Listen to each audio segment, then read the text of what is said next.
So one moment, and then Miranda, I'm going to ask if you could give me a thumbs up if you can see my screen and that it's in the right mode too.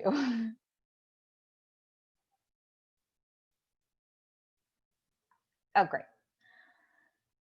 So this is part 3 of our digital marketing series, which we decided to start because we're all focusing right now on communicating with our supporters online and moving our messaging to a virtual format. So in our first presentation, we started with social media and just adjusting your messaging so that it feels relevant to what's going on, but that you're not losing your mission and focus in all of the news and information that's being shared around coronavirus and the impact of COVID-19 on our communities. Then we talked about designing graphics in part 2 of the marketing series and really focused on using Canva to design those graphics. And part 3 will be telling your stories with short video. And so this will be more focused on content to include in your short video and less on the technical aspects of it. There are a lot of videos out there that will go through some of the technical pieces of developing a video using either an app on your smartphone or an application online. And so we'll get into a little bit of that, but it will be mostly focused on the content piece. So video marketing plays a huge role in all of our outreach strategies, or at least it should. Let me see, am I advancing? Good. So right now, 77% of Americans own smartphones, and they watch on average 1,000 minutes per month of video. By age 11, most kids, 53% of them have their smartphone, and it goes up to 69% once they're 12. And half of their screen time is spent on video content. So when we're thinking about developing our next generation of donor and supporter, that's where we need to be capturing their attention is through video. And it's not just the teens and the preteens who are watching a lot of video content. YouTube put out some statistics that 51% of elderly people, those over the age of 75 who are using the internet, are also, so 51% of them are watching videos on YouTube. So that is a demographic for maybe a lot of us who work with an older set of donors. So it's not just young people that we're trying to reach through video content, but also our older supporters who might be on YouTube. YouTube is, I mean, when we talk about video platforms and where you should be posting your videos, YouTube is by far the largest platform. It has 2 billion users worldwide. It's only second to Facebook for monthly active users. So when we're talking about posting and sharing our videos, that's the place where we need to be starting, in addition to some of the other platforms like Facebook and other social media accounts that we may have. And so when I refer to short video, I'm also talking about videos that are 1 to 2 minutes in length. So not anything long. With all of these, positive things about video, why aren't we using them more? Legacy has just really kind of started getting into making videos, even though video marketing has been a trend for a little while. I think a lot of the things that hold us back are that it costs too much if you're getting a highly produced video, so you lack the funds. It takes too much time, and we all are pressed for time. All of our nonprofits could probably think of other ways to spend our time than making videos, or we lack the creative vision or the technical expertise. And so I'm hoping that the strategies that we'll share today will help kind of eliminate some of those fears or hesitations about creating a video. So there are, videos don't take a lot of time or a lot of money, but you do have to be thoughtful about what you want to accomplish with your video. So there are different types of video to kind of reach the different goals that you're trying to accomplish. There are explainer videos, and I'm going to have examples that go along with the types of video that I'm talking about. And I might not play the whole thing, but just enough so you get an idea. So explainer videos, they talk about who you are, your mission, and you want to be specific about how your donations are being used and why you need them. Explainer videos can really be a great introduction. So if you're just getting started in posting video content, or you're sharing with new supporters, or maybe you want to just refresh the content that you've been putting out because you've gained a lot of new supporters recently and you want to re-pitch your mission to them. An explainer video is great for that, and it can be kind of generic. So I'll play this one that Legacy uses to talk about community foundations, and hopefully this plays okay. Can you hear it?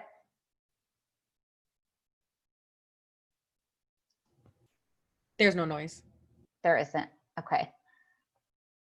Well, let me see if I can.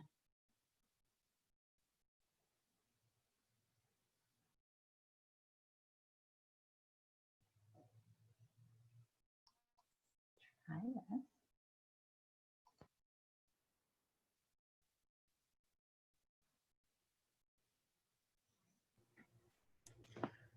Erica, Robert put in the chat group that you need to go to the advanced settings and share your computer audio.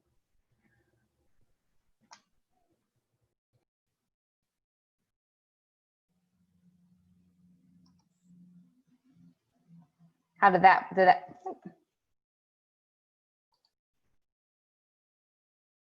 how was that? Anything? No. Okay. Or maybe if you click play, if maybe.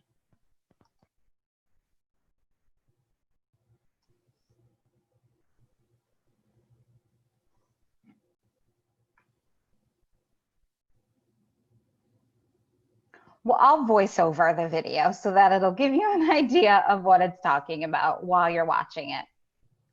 So you can see that this is a video that is a little more animated. It doesn't have real people in it. It's just a lot of icons. It talks about, this is a community foundation. If you were growing up and you thought about ways that you would want to improve your community, here you could grow up and put your funds with the community foundation. We offer tax advantages and personalized service and seamless giving.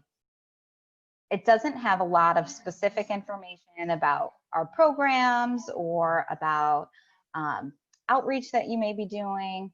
So I think 30 seconds to 90 seconds is a good length for a video like this. So since you might not be able to hear these, I'll play them and then I'll just kind of explain over them. This was a video that Miranda made for our Giving Tuesday Now campaign. And I think it's something that you can use when I talk about sharing your values. So this doesn't really pull from our mission statement, but it is about encouraging and inspiring philanthropy, which is what we do. It does put a face on our cause and the people who are helping to move our cause forward. And it shows people in our organization. Now, I think you could have something where someone is talking directly to the camera about your organization, or doing some kind of action in the background. So if you have just footage of people. So I'll go ahead and play this. And this one doesn't have any words. It just has music in the background. So you're not missing anything by not being able to hear the sound. And so you can see this is more of a slideshow that's been put together with music to represent a video. And it also registers as a video when you put it onto social media sites like Facebook or Instagram. So you'll get that higher engagement. So you see that this is short. It's only 30 seconds. It has a message about learning how Legacy Foundation is assisting those impacted by COVID-19. And it also has our URL, a way to contact us and a way to reach us. Kind of X that out so you can see that. So it has our URL, our email address, our phone number, which is information that you want to put at the end of your video so that people can take the next step if they're inspired to do some action.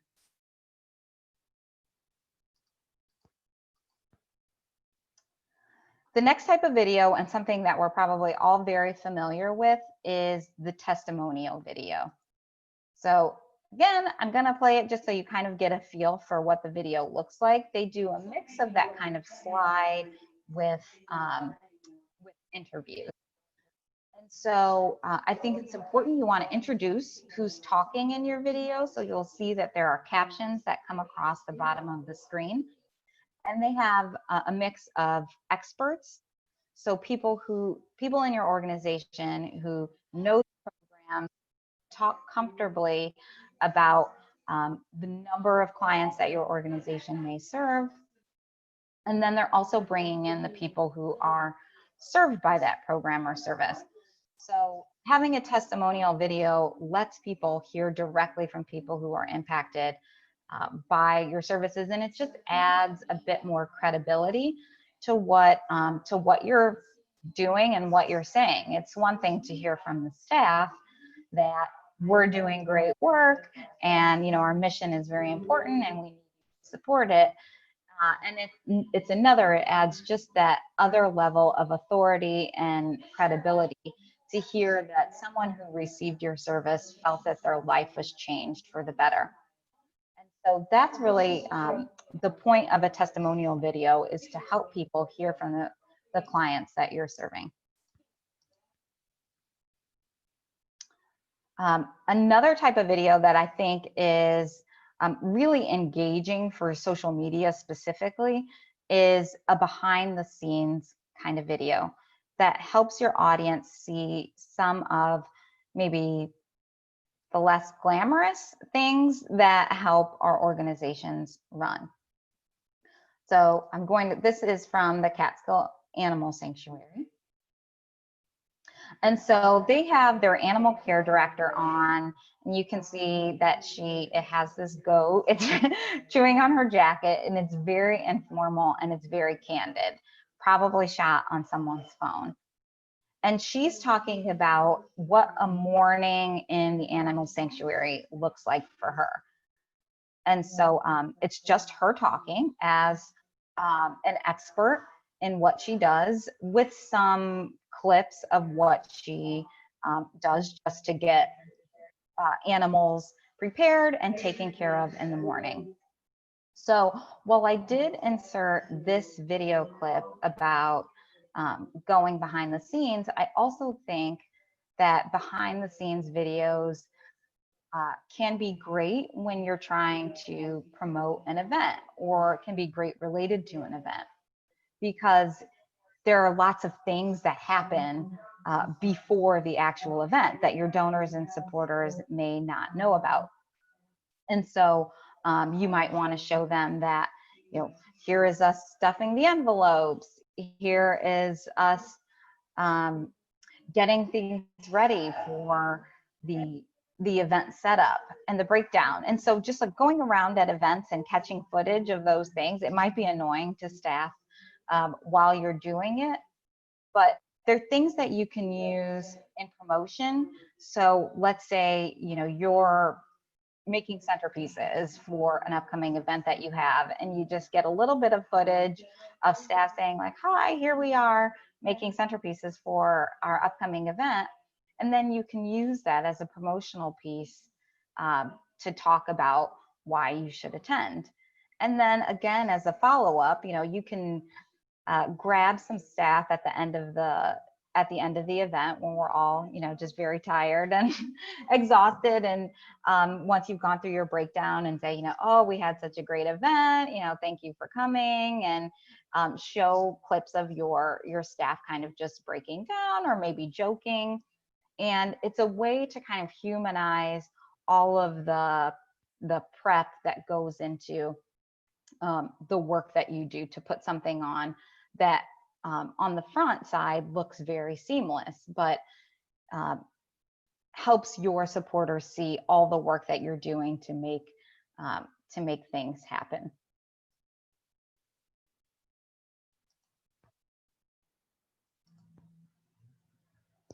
So with these videos, since we're not able to hear the sound on them, once I send the slides out or post them, then hopefully you'll be able to just play them on your own, and at least you'll be able to go back and kind of use these as a reference tool when you're thinking about what kind of content you might put into a video about your organization.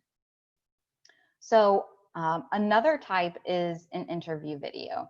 So this is one that we did for our On the Table wrap up. So you'll see that we have Carolyn in there first, and she is kind of our expert on why we decided to launch On the Table. And then you'll see two people in there who are not really experts in our organization, but are kind of, I guess, experts in On the Table, in that they've hosted, they can talk about their experience, and they can talk about what they learned in the process. So interview videos are great for building trust and establishing authority for your organization. You can find the expert in your organization who may be the CEO, but it's likely someone who works directly in your programs, like a program director, a community outreach person.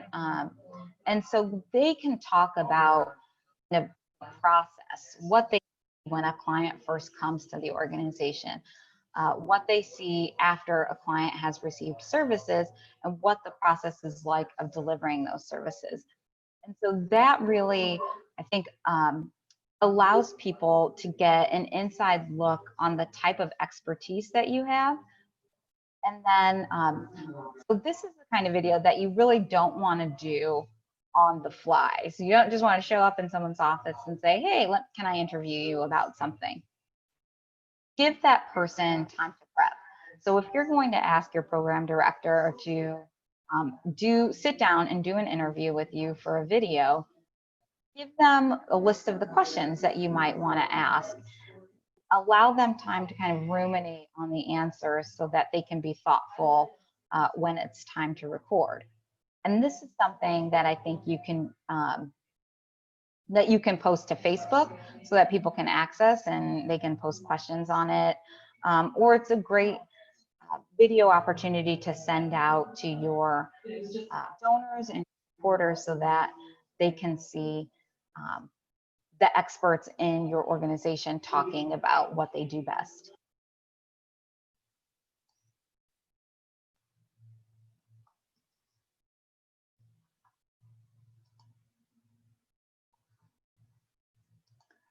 So some ways to engage the audience in your video is to use people as the thumbnail image. So when you upload or post a video, there's an image that shows before the video even starts to play. So that'll be your thumbnail image. And what you want to do is find an image that has a person in it, preferably a person who's smiling. Those attract more views and more clicks than something that might just have text on it. Add tags for your SEO optimization. So your search engine optimization, if you're not familiar with that, is really how you come up in search results when you're searching for something on Google, or you might be on YouTube and you're looking for something that has a specific kind of content in there. So you can add tags when you upload a video to YouTube, and you might say nonprofit, you might say education or housing or some area of service that your nonprofit is in. And so when you add those tags on there, it's going to help people who are just searching for that kind of content more easily find your video. Adding your website URL and your logo is always a good idea. So adding your logo, of course, helps to brand it, because your brand, unlike if you were doing something static, like just writing content or just posting, a static post on social media, A video doesn't have a lot of things that just show the name of your organization or your logo. So adding that at the beginning and at the end just helps to brand your content, remind people, of the organization that they're watching.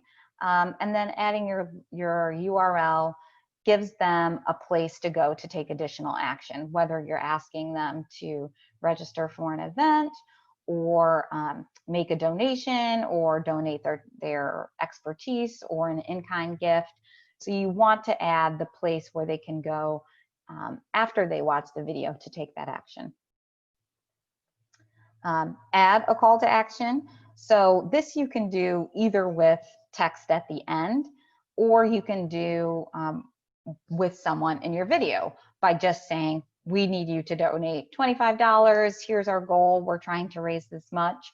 And be explicit in your ask, because just trying to think that like, oh, it's implied by the video that we're showing, people might not get the message that you're trying to put out with just a subtle cue. So you want to ask explicitly what you want your viewer to do. So if you want them to go to your website, ask them to do that. Say your URL is at the end. If you want them to make a donation, ask them to do that. Say it explicitly and allow them to see where they can make that donation and how that donation will be used. And then make it easy to access. So you spent a lot of time making this video, so you want to place it where people will see it and repurpose it so that people can see it in multiple ways. So that's uploading it to YouTube, posting it on your social media accounts, platforms, your website, and then even putting it into your emails. So email is a great way to not have to write, using video in your email is a great way to not have to write long paragraphs of text. Something that you would have to write 5 or 7 paragraphs of text, you could say in a 1 minute video and send that out in an email to your supporters. So I did want to get into some video editing tools. As I said, this will more focus on the content of the video.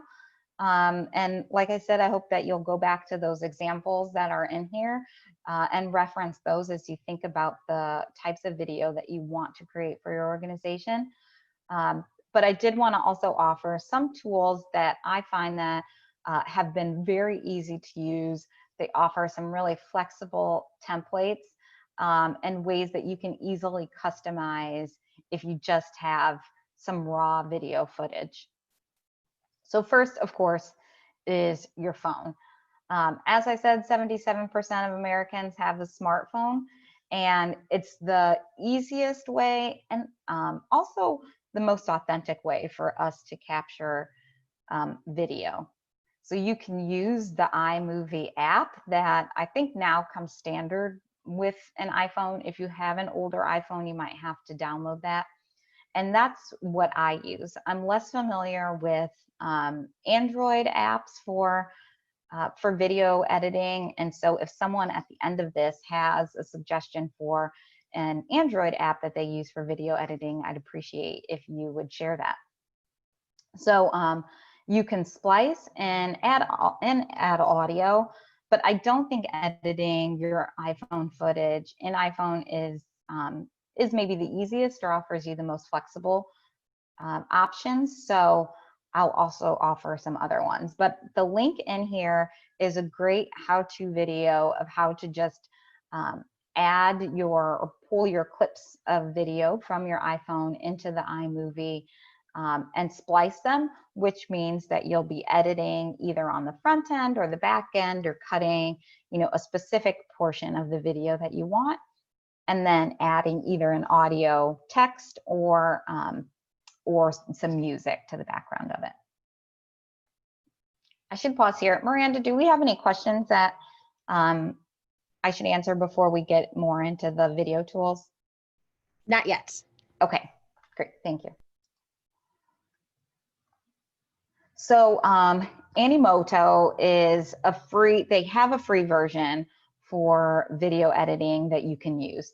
So the standard video quality is not terrible. So I'm just going to talk about the free version. You get the standard video quality, which is about 720 pixels. I should say a high quality video runs about 1080. So you can see it's about half of that. You get access to all of these music tracks, 12 templates that you can use, 3 standard fonts, some color swatches. And it's really a tool that allows you to pull images and video clips from your desktop or your smartphone, and then add them along with the music or audio recording that you may have. So this is what that looks like. So you can see that they have templates that you can use if you were doing a fundraiser, for example. And so you can choose that template. It tells you where to share it. So Instagram, Facebook, LinkedIn, that those are places that you can share this video to. And you can also see that this video comes in a square format. So when you are, when you're uploading videos, there will likely be 2 formats that you're going to choose from. A 1-to-1, which is a square, or the 16:9 is about that measurement. And so the square videos are going to be best placed on your social media sites. So Facebook, Instagram, LinkedIn, those are going to be the best places for your square videos. Your 16:9 videos are going to be best, kind of your landscape, when you are posting your videos just to YouTube, and then when you might be using that again in an email message. So this allows you to choose both of those formats. So you can choose either one, and you can see that you can use the template to just update the photos that are in there, pull up your video clip content from either your mobile device, or if you've uploaded your video content to your computer, and then just erase the text and add in your own text. It's a very simple program to use, and it has a lot of good templates in there that you can pull from. It also has some stock images, stock video, or stock music that you can put into that video to help make it more robust. Another free software video editing tool is called FlexClip. And I've used FlexClip not as often, but a couple of times. And I've not used it that much because you can export the video and the file size isn't great for the free version. So you're exporting in a 480 pixel, which, as you can see, is almost even half of the quality of the other free version. It does allow you 1 stock video per project, and you can create a lot of animation in the video, so like how the text comes in, or just how things overlay over your video content. So you can add text, you can add audio, and then once you're finished, you have the opportunity to save it and share it, and you can share it directly to the platform that you might be wanting to share it to, like Facebook or YouTube. So you can see this is what the FlexClip site looks like, and so this one has "It's time to donate." That's the template that I was working with, and I'm going to use my annotate here. You can see that here is where you would upload your video content. So if you had a video on your computer, you would just select this once you have it, and that would bring in your video clip into this background. And so then you can see how the video plays out here along the bottom. And so, at 5 seconds, this is where you might want to change the text here. This would be your video now that you added in. And you could then change the text and edit it to fit what you want. You could also change the style of text here and here. So simple text will just lay with no movement, and your dynamic text is going to have some kind of animation to it. And then you have your options for music, and then you can export that video up there. And like I said, it exports in a pretty low res file format, but that will also make it fast for uploading and downloading. So when people click on it or they come to your website, videos that are high quality can sometimes take a long time to load or be fuzzy. And so if you get a video that's kind of a lower resolution, it will load very quickly, which is something that's important because I think it's 3 seconds or so is the bounce rate if something is not loading correctly on the internet, that people will just say, forget it.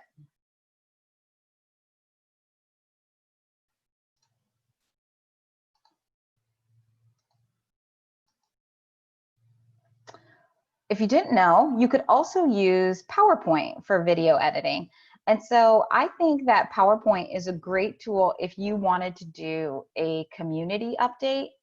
So, let me erase my little annotations here. I didn't see that they didn't go away. There we go. So you can record a video on PowerPoint as you go through the slides. So let's say I was just feeling really lazy today and I was like, I'm not going to show up. I just want to record myself going through these slides. Then you could do that and it would show as a video. So it would be me. There would be a picture of me in the bottom corner talking about the information that's on the slides. And so like I said, I think it's a great option if you're doing a community update, because you could put charts on here, you could put photos from an event or from throughout the year. It might be a great way to highlight pieces of your annual report. So you put your annual report out, you mail it, and then you don't know, are people reading it, are they not? So you could pull pieces from your annual report into a presentation like this and talk and give a presentation on it and talk people through it. So if you're in PowerPoint, there's a button that says record slideshow. And if I go to the next slide, you'll be able to kind of see what that looks like. So once you hit record slideshow, you can see there's a great picture of me from earlier this week in my PJs there. So, and it would show you talking through. And so this would be consistent. You would have this video clip of you talking throughout the presentation. So you could then annotate as you're going through. And so you'll see that there are these colors along the bottom. So you can circle things, highlight, add arrows in. Up in the top corner, you can see there's the record button. So it's just a simple click on and click off. So you hit record, it starts the recording, click it again, and it will stop. You have your replay. So it's really, there's not a lot to be done here, but if you wanted to just make a simple video that accompanied a PowerPoint, this is a really kind of easy way to do it using something that you may already be more familiar with, like PowerPoint. So when you're done, all you do is click out of this, and then you would do your file save as and export it to video. So that's the way that you would export a PowerPoint slideshow to a video. So just as normal,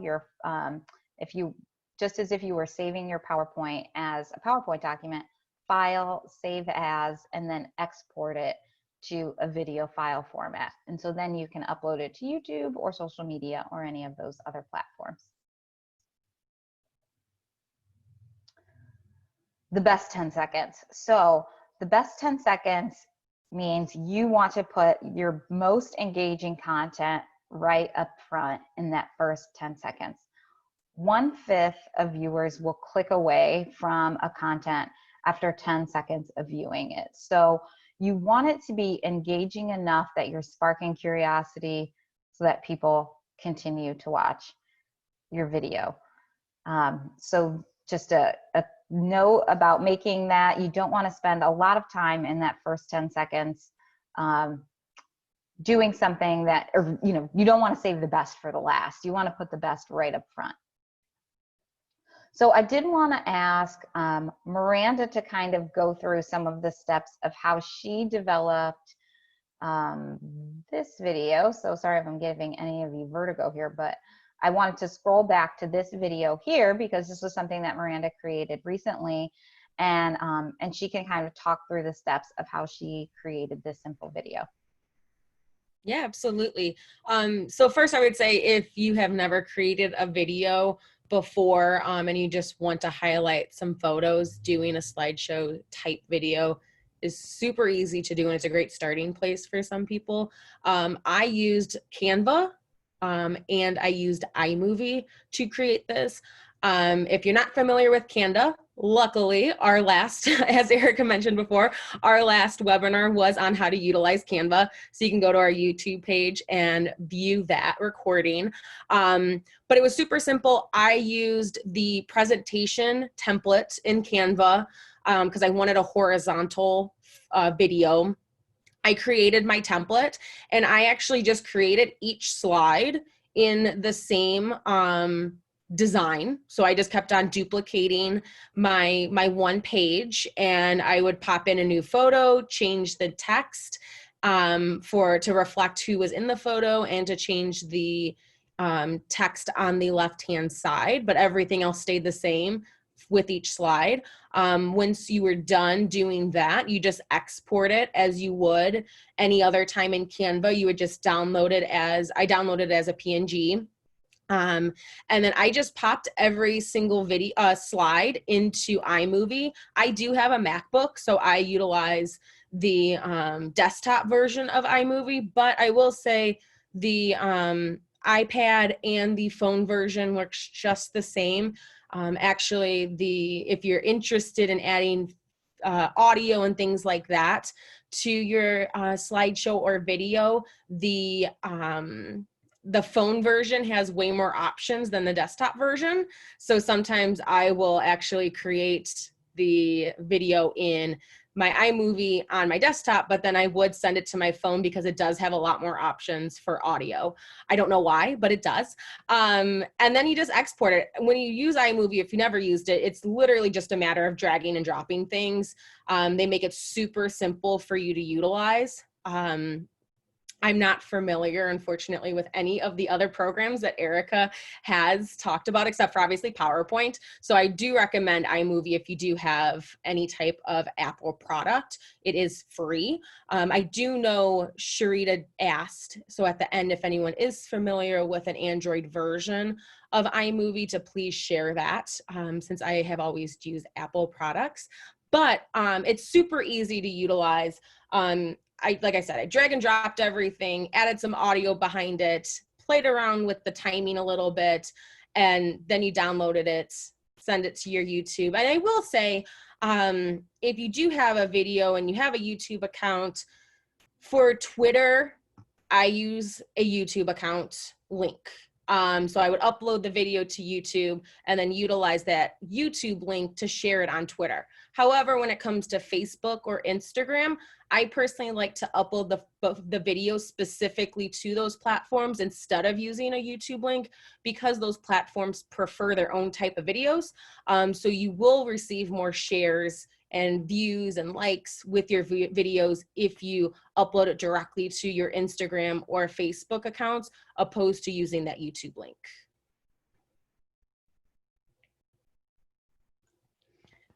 Did I miss anything, Erica, with? No, I think that was really good. A great explanation of an easy way to use iMovie to create kind of a slide style video. I'm going to take us through. We were really close to the end of that. So I want to take us to our slide that has our content information on there, our contact information, Miranda and I's email address. You can feel free to email us with any questions that you might have about producing a video, or if you are going through one of the the software pieces that I showed you, Animoto or FlexClip, or iMovie. If I can be of any help, please reach out. I'm certainly not an expert. As I said, Legacy is really still kind of getting used to doing videos. It's not something that we do a lot of, but we're experimenting more with it. And so as you're going through, if you have tips that you'd like to share, or if you need any assistance from us, we hope that you'll reach out. I think the most important thing is just to start kind of playing around. It can feel intimidating to either to ask people to be on camera or to be on camera yourself. And so I think just playing with these tools at home, which is how I usually start. I don't have any formal video training. So, you know, just playing with the tools at home is a great way to start. We started using Facebook Live for videos just about last year. So it gave us, it was kind of one of those behind the scenes videos where we just went to our grantee organizations and literally walked around with them while they talked about what they were doing with their program. We went to the Maria Reiner Center. She let us talk to some of the seniors who were there if they were interested. Some of them were not interested in talking to us. That's on camera too, because it was on Facebook Live. But like I said, those kinds of things, they just add a little bit more authenticity. That was, you know, they were not feeling like being on camera in the moment, and that's at the senior center. You can be bothered, or you can hang out by yourself if you want to. And so those are much longer videos. They're like an hour long. But one way that we use those was to download them and take a clip and then send it out to our email list, so that you can take a 1-minute clip from a longer video that you might have and use it in a different way. So just experimenting. And then I think the more you do it, the more comfortable your staff will get with you kind of just being around and filming them. Our scholarship administrator is really notorious for like hating being on camera. She does not like to even public speak. And so I've been nudging her to do something for scholarships. So I think when you're thinking about your staff and where they're at, start with those people who may be more comfortable. And so let them see that, you know, it's not that hard, and then nudge along the other staff who are a little more begrudgingly will be on camera. And writing a script helps. So I have oftentimes just written out kind of a brief outline. You know, here's an introduction, say your name, make sure you introduce yourself, which I always forget to do, but introduce yourself, your name, your title, say a little bit about what you do at Legacy, and then, you know, here are a couple of points that I want you to make that will help to educate our audience if you're doing something that's more educational. Or a simple thank you video is always great, and that's an easy way too. So there's a ton of videos that I've seen where it's just a clip of staff holding up thank you signs. They don't even have to say anything if they don't want to, and you can just put that to some background music, or overlay maybe someone saying thank you over that. So those are just some a couple of easy strategies I think that you could use to start working video into your marketing mix. Any questions or comments? You can feel free to unmute yourself. So we did have a couple questions in the chat box I can read.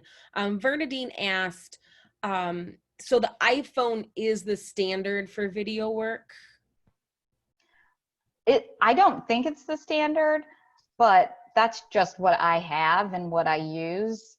There may be a good version for the Android. I'm sure Android has, I mean, it has great video quality on Samsungs. I've seen them. So I'm sure that they have a video editing tool on the Android that works well if you have a different style of phone, but any smartphone will do. And so if you're recording on a different kind of smartphone that just has a video clip, and then you can email that to yourself or put it in a Dropbox or some way that you can get it onto a laptop or another more, I guess, desktop device that you might have, then you can upload that into one of those other video editing tools that I mentioned on here. And so you wouldn't have to use a phone program for that. And then Bernadine also asked if we had any recommendations about equipment, for example, a tripod. I think a tripod is great, especially if you're doing like an interview style. And so if you wanted to sit next to someone, I don't know if you guys have seen like those chancellor's corners that Chancellor Keon does. So something like that, if you wanted to sit side by side with someone or stand side by side and be there and kind of interview them, ask them questions, tripod is going to be great for that. It's going to reduce your shakiness. Otherwise, like I said, walking around with people. So if you were doing like one of those backstage kind of behind the scenes events, that might be something where you're walking around or you're turning the camera on yourself and then you're turning it back onto someone else. So I don't think you need any equipment for that. But if you're doing something where you're focusing on someone for a while, then the tripod is going to really reduce that shakiness. Otherwise, you can just set it up on a few books, like I sometimes do. Just kind of prop it up against something. The tripod's better. And I will say Amazon has a lot of options when it comes to, if you just search cell phone tripod, they have those lovely selfie rings now that you can attach your phone to, and it's still like a full-size tripod, but it gives you some extra lighting. There's lots of different options if you just do a quick search on Amazon, and you can get them pretty cheap.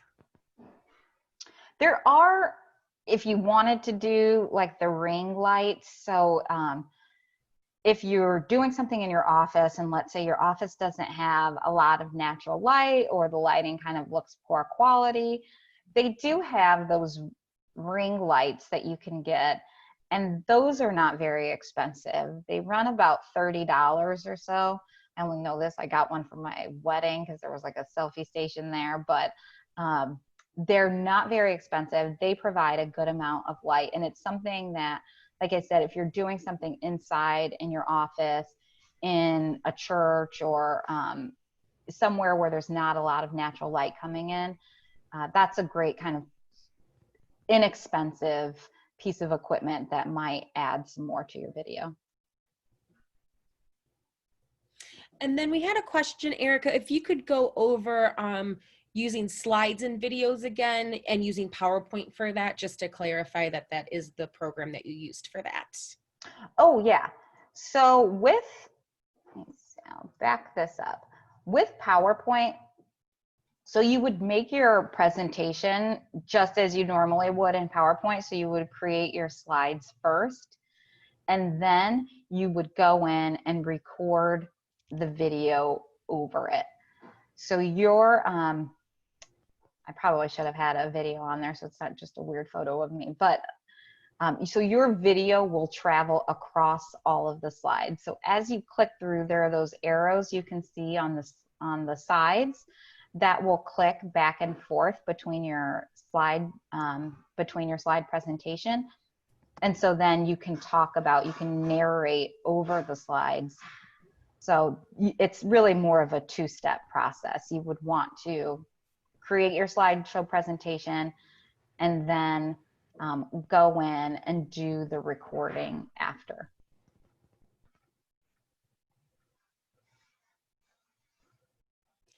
And then Bernadine just had a question about the ring light. So I did put in, I do not have this ring light, so I can't give any testimony on it, but I did put a link as an example of what a ring light is. Oh, good. Thank you. Yes, a ring light is just, it's kind of on a tripod, and it's a circle, and it's just a circle light.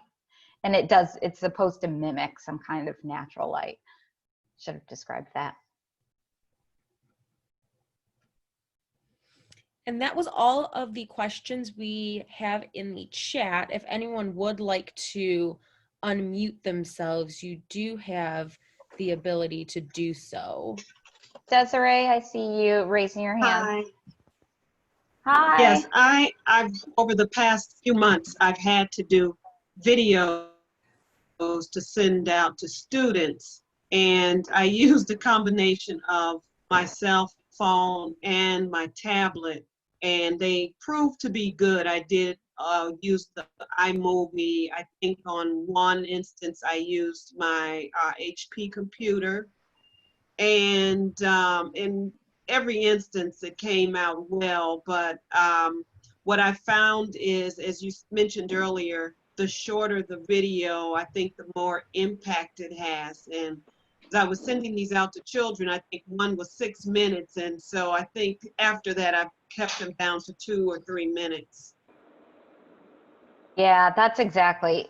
I think anything over 2 minutes, you just start to lose people. Our attention spans, people of all ages, our attention spans have gotten so short, and we are so driven by visual content. I think that we have to keep it as short and impactful as we can. Hello? Oh, hi, go ahead. Is that Lawanda? Bernadine, how do you Oh, do? Bernadine. Okay, go ahead, Bernadine. And thank you for answering my previous questions as well. When you are doing a video, okay, I caught myself trying to get a telephone upgrade to improve my technology so that I could do videos better. But the phone I got, it's a Samsung Android, but I noticed that the sound is tinny. So I'm concerned that if I'm trying to video someone and if the sound, when I hear like if I were listening to a telephone call or a video conference on that phone, I could hear it coming out the speaker as being kind of tinny.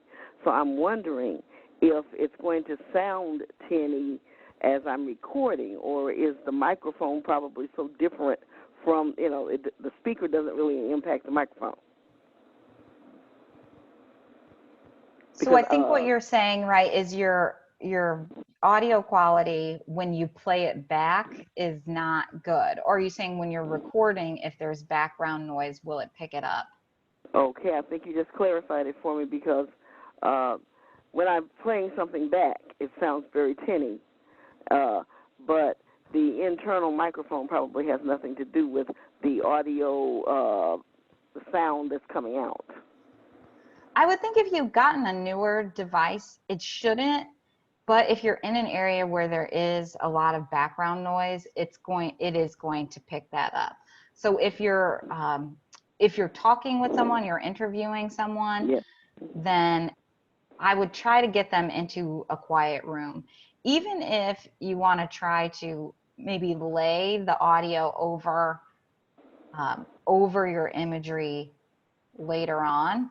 So let's say you wanted to just capture the video footage of them doing whatever they might be doing, and then you can actually just take them aside and have them audio record something separately, and then you can kind of lay it over, not so that it exactly matches their mouth, but just, if you're doing a mix of video and maybe some photos, that could be one way to get around it.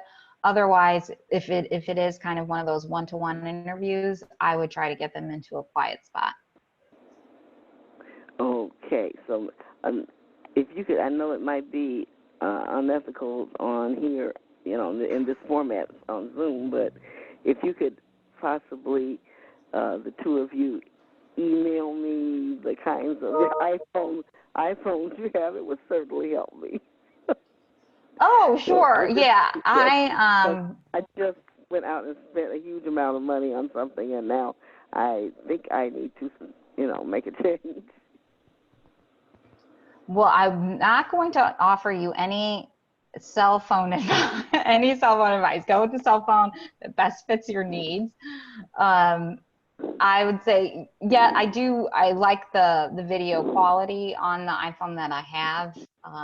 It's the, I actually don't know. It's a 10 or 11. It's a newer one. Um, I can't speak for any of the other phones. I don't know that you should switch just based on the video unless you really only use your phone for, or mostly use it for that purpose. I would, consider the other qualities of it too. Thank you. Lawanda, if you would like to speak. Can you all hear me? Yes. We can. Okay, awesome. Well, first I would like to say, I'd just like to say thank you to Erica and Miranda because this is awesome. This is Oh, awesome thank you. material. I wish you all could do like maybe a small class and just walk us through one of your projects of just doing your videos so we get to see exactly what you do. Because I'm a visual person. But I think what you're showing us is just awesome. It's just so put together so well. So I have two questions. With the PowerPoint, are you saying that this the PowerPoint is only recording the slides, or is it recording audio as well? It's recording audio as well. So you will need to be on a device that has a camera and microphone. So if you're using your laptop or your desktop and you have a webcam, you just need those two things to have something that's picking up the video and your audio. And it will record you as a video across the whole thing. And what you're seeing, like that clip of me in the bottom corner, you can resize that and move it around. So if you wanted to make it bigger, if you wanted to kind of move the video to a different portion of the slide, you can do that. Okay. I mean, I might be able to, let's see if I get out of here. Because I was just wondering, you know how sometimes you be in like a web class. I take classes online, so actually some of this that you went over has actually helped me. So now I'm not so clueless as to what they're asking me to do in class. I'm like, oh, okay, this is how you do it. So I'm like, okay. This has really helped me. Girl, you just don't know. I was like, okay, I got to figure that out one day. And once we get back to doing things in person, so we are planning to be back in the office June 1st, and then I think there'll be a few weeks before we start having people actually into our office. But knowing that that's something that you might be interested in is, seeing us do a video live, and maybe we could even bring in someone who does videos more often or has a little bit more expertise that they could come in and walk through the actual technical steps of doing one. Oh, that would be awesome.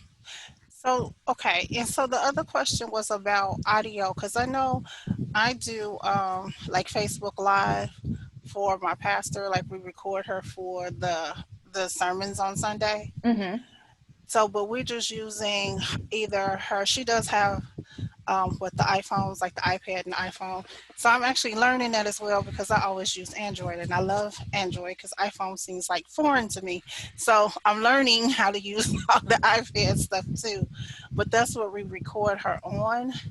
And so far as quality of audio, I think everything turns okay because all of her devices has audio built in. But like me, like I'm talking to you through the headset from my computer, I do have a webcam. I just don't like being on camera. So I have, other devices so that you can hear me. So is it best to use the audio on your device, or is it better to get like a wireless mic or get like a microphone for the sound when you're doing the video? Like for some of the things that you were talking about, like is it better to have a better quality audio or? Well, and I think that depends on what your video is. If you're doing something that's informative and it's really important for them to hear the speaker and get the message of the speaker, like maybe one of those client testimonials too. If you're doing something like that, then I think it's really important that you have clear audio, because if the audio is not coming, as you saw, if the audio is not coming through, you just can't get the full impact of what they're talking about.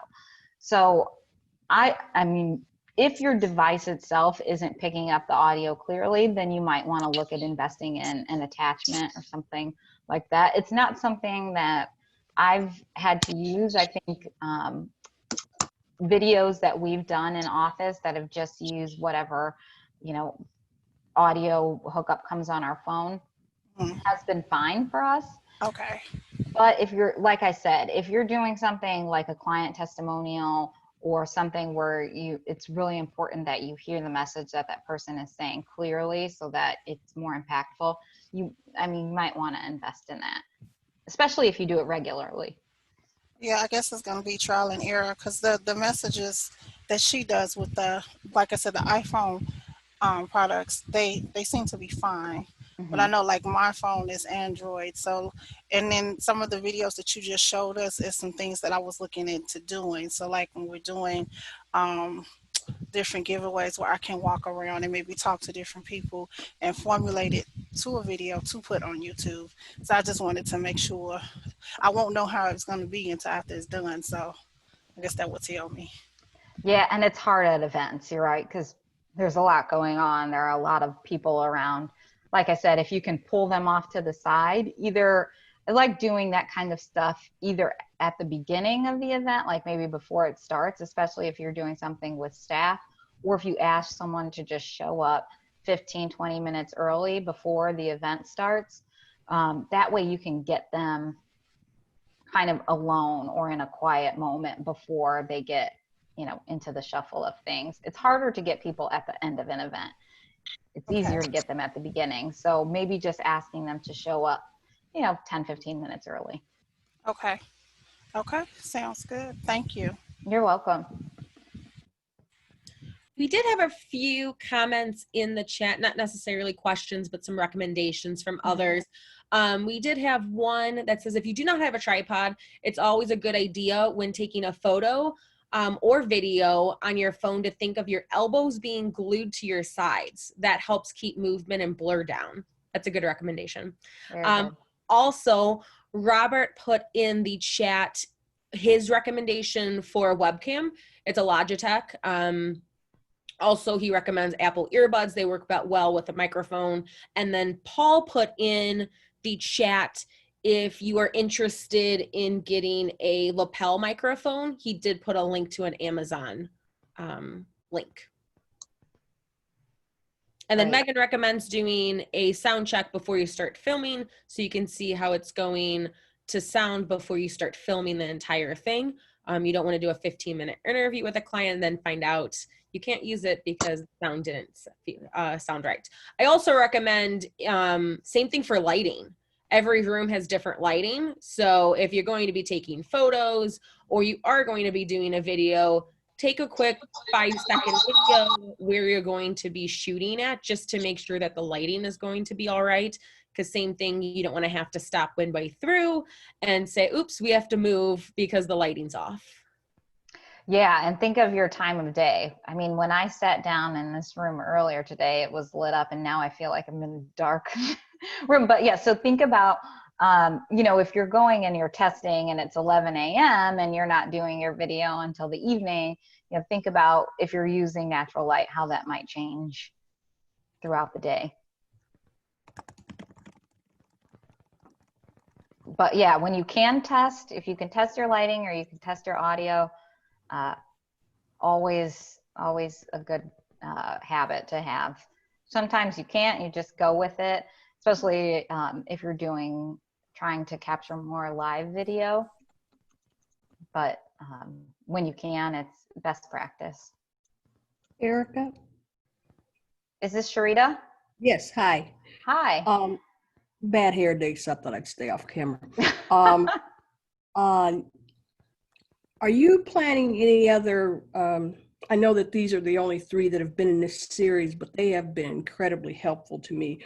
Are you planning any other online trainings, maybe on other subjects? I don't have any on the horizon right now, but I will certainly start planning. This is not something that we have done other trainings. Obviously, our Legacy Learning Lab has all kinds of professional development trainings that come out. We have not done, I think, a marketing series in the past. Mhm. And so I just kind of put this out to also gauge interest, if anyone would even be interested in coming to one of these. So I'm happy to see that, and to hear that they have been helpful. So I'll definitely look for more subject matter to put on the schedule. And I'll be sending out a post-event survey. And so I'll add a question to that about the kinds of content that you all might like to see. And then we can also bring in maybe some other people with more expertise or different expertise than I have that can offer you guys the kind of subject matter you're looking for. Fabulous. Also, will you be sharing the slides from all three of the presentations at some point? Yes, they are on YouTube, but we'll send out the link. We'll send out the link to all of them. And so they're open, they're publicly available. It's not, I'm happy that that you all are here and that you registered, but I did want to make it open to people who also didn't register or were not able to attend. I got quite a few emails of people who wanted to sign up, but just couldn't fit it into their day. So we made it open to the public. Thank you.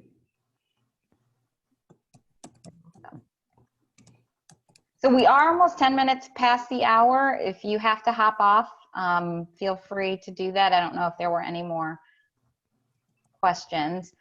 I was going to try to go out into PowerPoint if anyone wanted to see how to start the recording on that.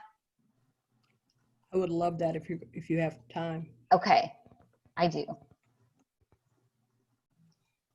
So I am going to share this. And so can you see now it's kind of just the notes version of the PowerPoint presentation? Yes. Okay. So if you, I'm gonna have to kind of hide this. Come up to Slideshow.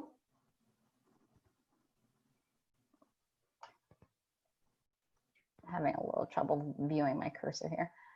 So in Slideshow, I wonder if it's not doing this because I'm in an active Zoom, but there is a record slideshow button here.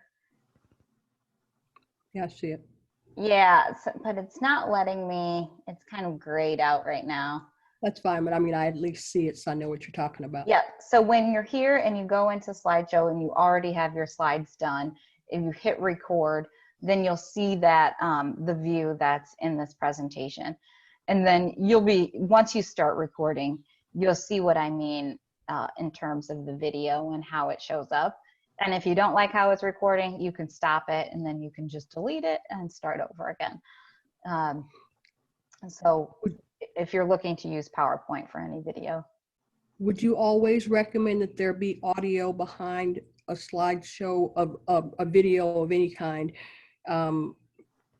whether it's actually a person talking or like the one that you showed that was music? I think, yes. I mean, I think it's better than just having, if you're just saying, other than just voice, is that what you mean, Tarita? Because otherwise it would just be kind of silent. Yeah, that's what I just wanted to make sure that what you were saying was that that there should always be something in the background, whether it's narrative or it's music or something. It shouldn't just be the slideshow. And it's all right. I kind of answered my own question after I sort of asked it, because it would be kind of dull just to sit there and watch some things fly by and have no reason to really kind of be doing that. So. Yeah, I definitely think you want some kind of audio. If it's kind of narrated, or it's interview and someone is talking, or just some background music. It just helps to add to But when you're watching a movie and they put the music in, and that really makes the scene, especially for like scary movies. But music can have that impact to be inspiring, or make you feel something emotional that tugs at your heartstrings. So if it's not something where you're listening to someone talk, I think adding some music just helps add to the impact and the effect of that video. But you can't add audio in PowerPoint, correct?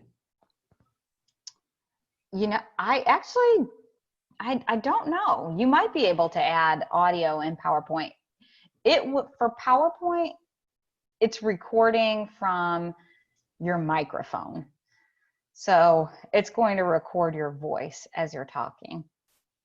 Okay. I don't The think thing that it with will.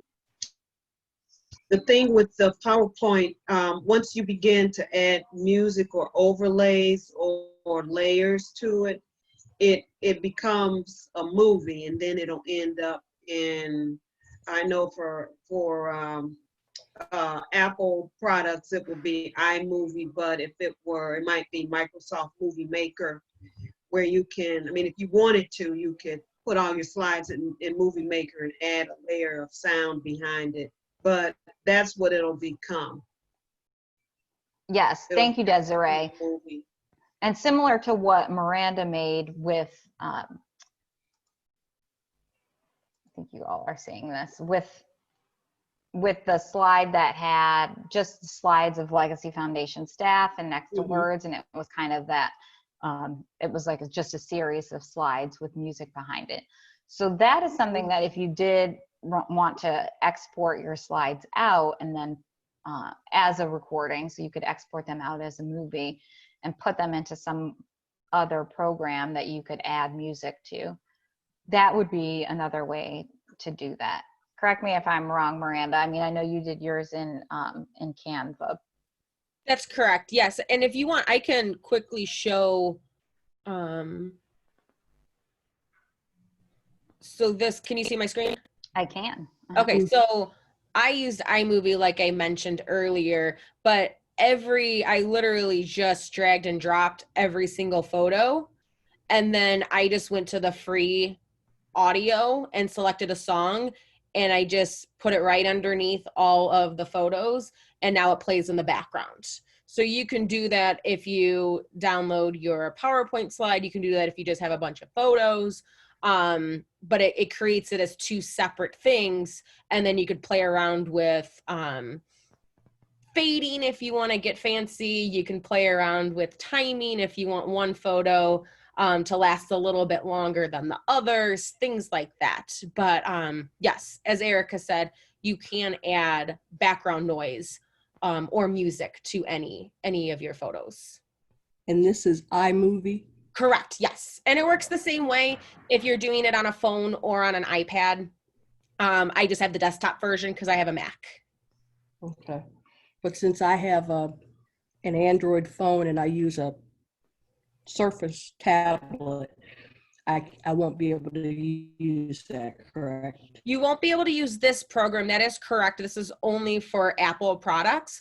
But there is a Windows version of a movie maker. I'm just not too familiar with it. But I know as there is with iMovie, if you Google or go to YouTube, there's 1,000 different super simple training videos to the point where you could say, how do I add video to a photo in Windows Movie Maker? And I guarantee you would be able to find that one specific video that shows you how to do that. Gotcha. Thank you. Absolutely.